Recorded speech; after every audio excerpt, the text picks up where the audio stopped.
cet appétit pour comprendre le monde et pour aller voir ailleurs si j'y suis, ça ne m'a jamais quitté. Et là, SUCO organise un séjour d'observation au Nicaragua. On est en 85.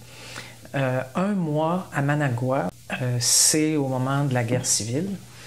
C'est très dur. Nous, on est dans une région contrôlée par les sandinistes. Et en fait, SUCO rassemble une dizaine de personnes pour aller là-bas, voir ce qui se passe, revenir, témoigner. Et on lance une opération annuelle qui s'appelle l'outil de paix pour le Nicaragua. On ramasse des crayons, des papiers, tout ça, du matériel scolaire, des livres, etc., qu'on envoie au Nicaragua par container parce que les États-Unis ont instauré un blocus contre le Nicaragua, sandiniste. Là, on parle des sandinistes de l'époque, pas d'aujourd'hui. Et alors ça, je le fais et j'adore ça, comme d'habitude. Je reviens et donc annuellement, pendant plusieurs années, je m'impliquerai dans l'outil de paix. À l'automne 99, là, je suis encore président de la Fédération des femmes. On prépare la marche de l'an 2000. Un certain Amir Kadir, qui est le gendre d'Elaé Machouf, Elaé qui est au conseil d'administration de la FFQ. C'est par elle que je connais Amir. Donc, Elaé me dit « Mon gendre aimerait te rencontrer, il s'appelle Amir Kadir. » J'ai jamais entendu parler de ma vie, là. On est en 99. Et bon, OK, on va rencontrer Amir. Il me dit « Écoute, il y a un collectif là, qui s'organise de gens qui remettent en question les sanctions américaines contre l'Irak. Aux Nations Unies, il y a des gens qui commencent à sortir des rapports voulant que ces sanctions-là aient causé directement ou indirectement en 10 ans la mort de 500 000 enfants. Ah oui. Et donc, il y a cette idée d'une mission québécoise qui pourrait aller en Irak quelques jours pour rencontrer des gens puis observer les résultats des sanctions pour bien évidemment en rendre compte une fois revenu ici. C'est ça. Alors, M. Kadir, à l'époque, me demande « Madame David, est-ce que vous viendriez? » Bon, moi, je dis oui, tout de suite. Et dans cette délégation, là, il y a pas mal de gens intéressants. Il y en a que je ne connaissais pas avant, il y en a qui sont devenus des amis, mais Pierre Foglia est là. Le député néo-démocrate Sven Robinson. Il y a Amir, que j'apprendrai à connaître au cours des longues heures de voyage en véhicule tout-terrain. Suzanne Loisel, qui est directrice de l'entraide missionnaire. En tout cas, vraiment du beau monde. Et c'est ça. Donc, je passe près d'une semaine en Irak, puis après ça, 2 ou 3 jours en Jordanie. C'est vraiment un voyage éclair. Mais où c'est évident là, que les sanctions ont des effets dévastateurs. En même temps, c'est une dictature, l'Irak, là. Saddam Hussein, c'était pas un enfant de cœur. On le sent, le poids de cette dictature. Même nous, étrangers, même si les gens sont contents qu'on soit là, puis on est pris en charge, on sent qu'on peut pas aller où on veut, qu'on peut pas faire ce qu'on veut, on sent qu'on ne saura pas tout ce qu'on veut. Et quand on sort de l'Irak, je me souviens d'avoir ressenti comme une sorte de soulagement. Je me disais, c'est ça, vivre sous la dictature, c'est de se sentir tout le temps opprimé, tout le temps... surveillé. Oui, et le cœur serré un peu, c'est physique, en tout cas. Bref. Quand je quitte la Fédération des femmes, je ne sais pas trop ce que je vais faire.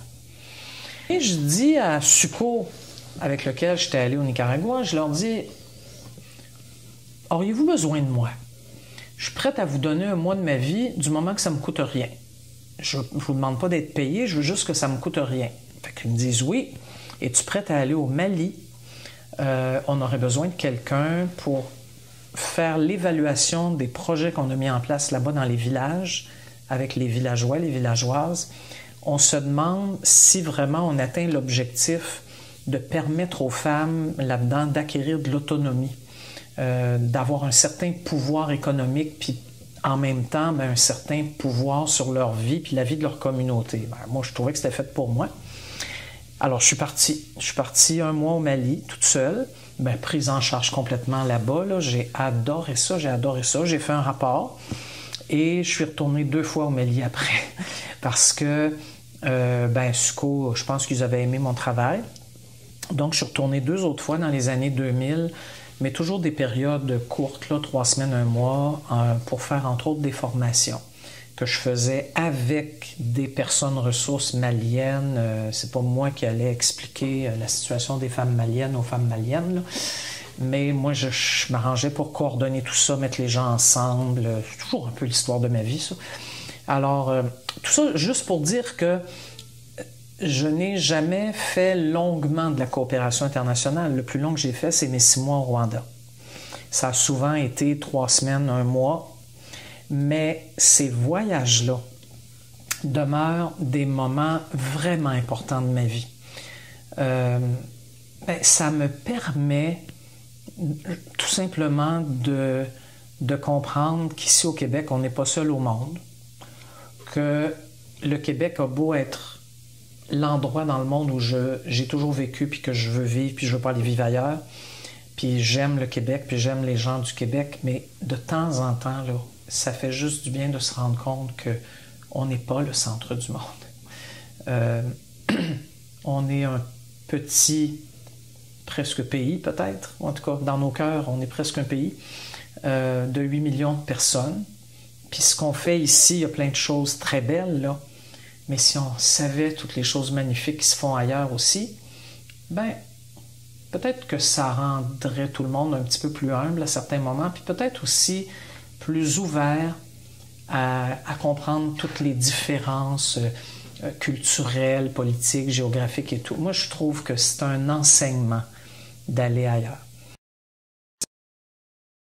Quand j'ai quitté la vie politique, je me suis reposé quand même un peu, j'en avais besoin, mais 3 mois plus tard, j'étais rendu en Afrique du Sud, où j'ai rejoint Lucie Pagé, qui est journaliste depuis longtemps en Afrique du Sud et qui vit là-bas avec son mari, Jay Naidoo, qui est un ancien ministre sous Mandela, grand militant de la lutte anti-apartheid. Vous pouvez imaginer qu'on a passé des jours et des heures ensemble et on a eu toutes les discussions possibles et imaginables. Puis, grâce à eux, j'ai pu commencer à comprendre l'Afrique du Sud. Il faut toujours rester humble, mais j'ai trouvé ça super intéressant. L'hiver dernier, je suis allé en Inde.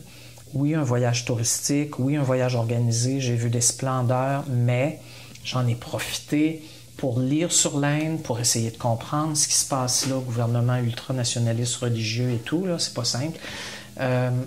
Moi, je reviens chaque fois avec tout simplement l'impression d'avoir appris, puis moi, je trouve ça passionnant à apprendre.